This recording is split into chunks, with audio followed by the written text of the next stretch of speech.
Well, it's a day later, and I'm glad I didn't torque down this head because, as I suspected, I need to use a sealant on the gasket. So what I picked up is I picked up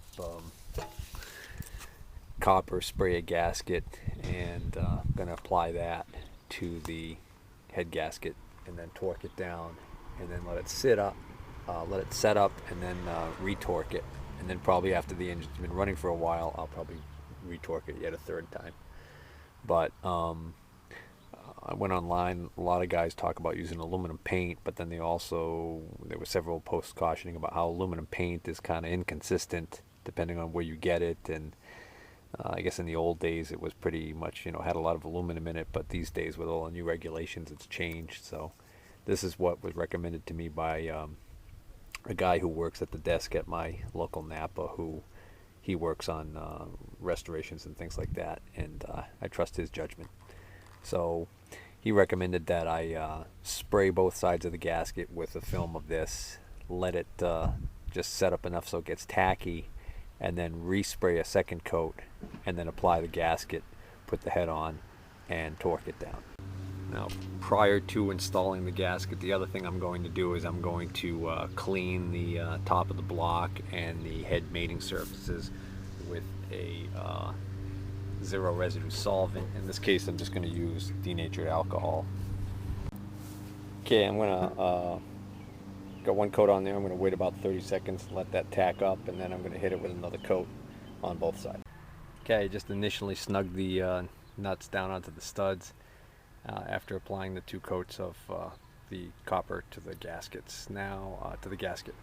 Now I'm going to torque this down for the first time. The proper torque is 70 foot-pounds. I'm going to start by torquing them all to 30, then to 50, then to 70, going in a crisscross pattern starting from the center out. Okay, it's just about lunchtime, so perfect time to take a break. I've torqued this initially to 70 foot-pounds. I'm going to go have lunch, and then I'm going to come back and maybe do a couple other small errands, let this rest a little bit, and then I'm going to retorque it one more time. Alright, I cleaned all the push rods and then I checked them on a flat surface rolled them on a flat surface to check them for straightness. Most of them were perfectly straight. 1 or 2 of them had a very slight crown, but it wasn't enough to warrant replacement at this time. So now I'm going to, I think what I'm going to do now is I'm going to install the little fitting that goes in the front here and reattach this line, because this is kind of in a hard spot to get to, so I want to just get that out of the way now while I can get to it easily. Okay, I took the cover off the top there so I could remove that pipe so I could screw this elbow fitting in, and I'm going to put some Teflon tape on the threads where it threads into the block. Okay, I've cleaned off all the old gasket material from this area so that I can install the new gasket that came in the headset, and I'll be able to install this rod tube, and once I've got that all installed, then I can put the this thermostat housing, this part here, onto the front of the head. I need a 5/8 wrench, open-end wrench, and I forgot to bring one for some reason. I must have taken it out of the bag for something else. Anyways, so I'm going to have to head back to the house for that, so I'm going to hold off on doing that. And then I was just going to try and mount this rack and realized I left the bolts for that back at the house, so I got to go home and get the bolts for that. And that's the problem with working off site. I never seem to have everything I need. And now it occurs to me that the rods that stick up, that the valve cover actually sit on and tighten down to, I should install those now because they're going to be too difficult to get in once I have this mounted. So I guess I'll do that next. I'll put those rods in. Alright, now I'm cleaning up the flanges on the manifold as best as I can. Around the intake they look pretty good, which is great because that's where it's most important that it's going to seal, because if I get a leak around here it's going to suck air and run too lean. Whereas if I get a slight leak around these exhaust ports, I'm not as concerned because, well, I can live with a slight exhaust leak around an exhaust port. Well, I cleaned up that manifold, the flanges on that manifold, and they were pretty decent, except this one on the end, this exhaust one, was really It's got some really porous areas in it where it looks like it's eroded, and I think that's where a lot of water might have been getting in to that last cylinder, which was the one that was the worst off of all of them. These gaskets that came in the set here, they're just cheesy. So I think what I'm going to want to do is, since I've got some high temp RTV, I'm going to put a bead of high temp RTV, just a small bead around these ports, the holes here on the gasket on each side, before I clamp this all together, just for a little added insurance against leaks. And that being said, I think I'm going to quit here because I'm running out of time today, and I got to go back to the house anyways, get the bolts for this, and start the whole setup procedure for getting these things all set. And see, I cleaned up the thermostat casting pretty good, but again, I'm going to put the gasket in there with a little blue RTV on that one, or red, whatever mood I find myself in. And that should just about do it. I'm going to get the wrench to get that fitting on there, and then I'll RTV this gasket also. Might as well. Back to work on the reassembly today. I brought my silicone out so I can get that manifold mounted. And one of the things I want to do before I forget, before I get too far, is there's a little tube that the machine shop removed. It sticks up right here, screws into here. I want to put that in before I forget about it. Well, battery on the camcorder died, and so I decided not to go back to the house and get one right away, but didn't miss much. I ended up putting this cover back on. I did silicone this gasket right here. Found that I had lost one of these screws, and I know I had it, so I found a screw with a hex head to put on there, and that'll work just fine. Put some Teflon tape on the fitting on the other end of this tube and tighten that up over here. Put this housing back on with the new gasket. I did not silicone this gasket. I figure if I have to deal with that, I can deal with it later if it's a leak. For now, I'm just going to leave it with the new gasket. The surfaces are pretty good, so let's see if that new gasket will hold. Tighten down the hose clamps and reinstall the little nut and washer that holds this bracket on the radiator to the front there. And now, see, I think that's all I did while the camcorder wasn't working.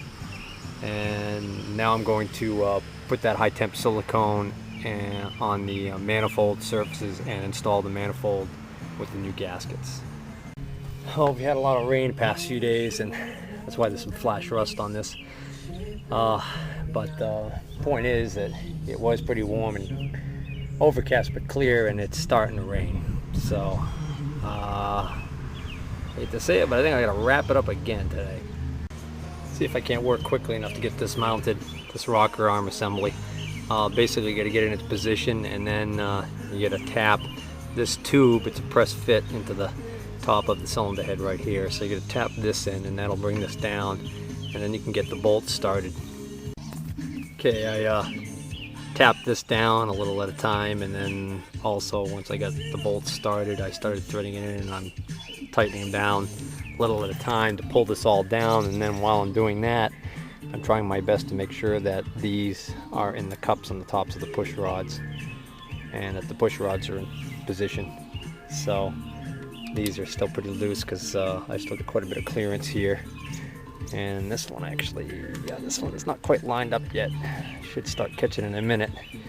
This is spring loaded here, so you have to kind of push over on these to get them into position.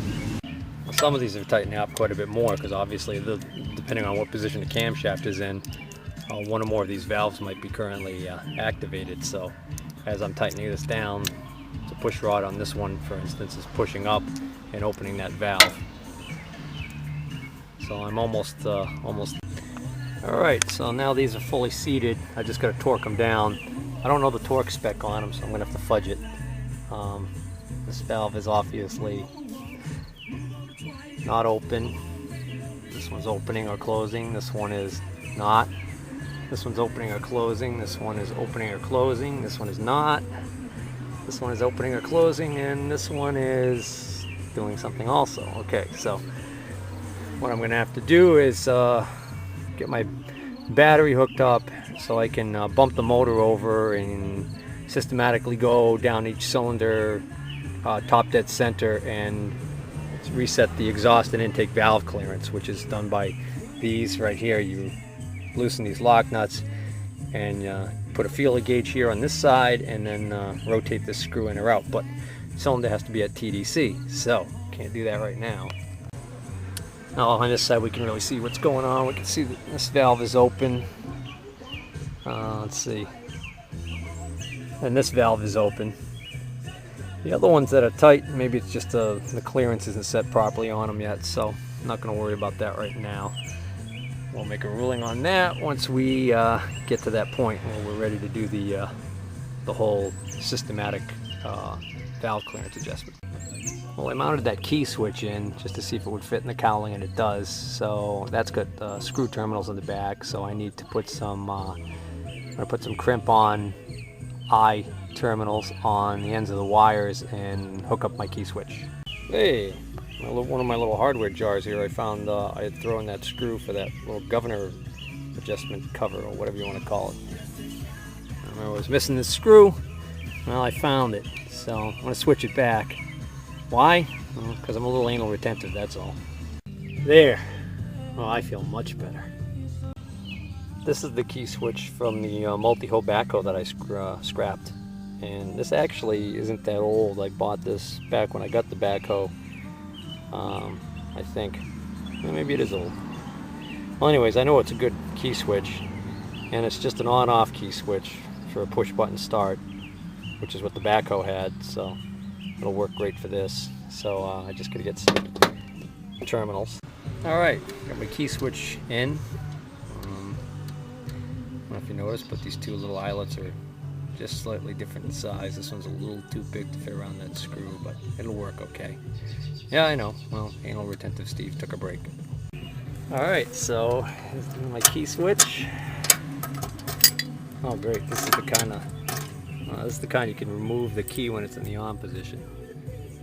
Great being the sarcastic way to say it, because I really don't prefer those, because if you leave it in when it's on, then I guess it could vibrate and fall out, but it seems like it stays in there pretty good. I don't know. I guess I should get in the habit of taking it out, putting it in my pocket, so it can fall out of my pocket and be lost. What the heck? Oh, I didn't have it in all the way. Didn't have it in all the way. Alright, so I screwed the dash back on, and well, this little sub panel I should say, back onto the dash. And so now, theoretically, if this push button's good, which I think, yeah, I did use this push button, so I know the push button's good, and if the wiring is correct, I should be able to turn the key on and push start it now. I use the push button to start it now. On the back of this fuse holder, there's a connection, a spade lug connection that's not very good. I might have to deal with that later at some point, but for now, for my current purposes, it's going to suit me just fine, I think. Anyways, it's getting later in the day and I've got some appointments to go to, so I'm going to have to quit. So I'm going to put the valve cover on temporarily and throw the tarp back over this thing. Try and keep this rain, if it rains anymore, from getting in there.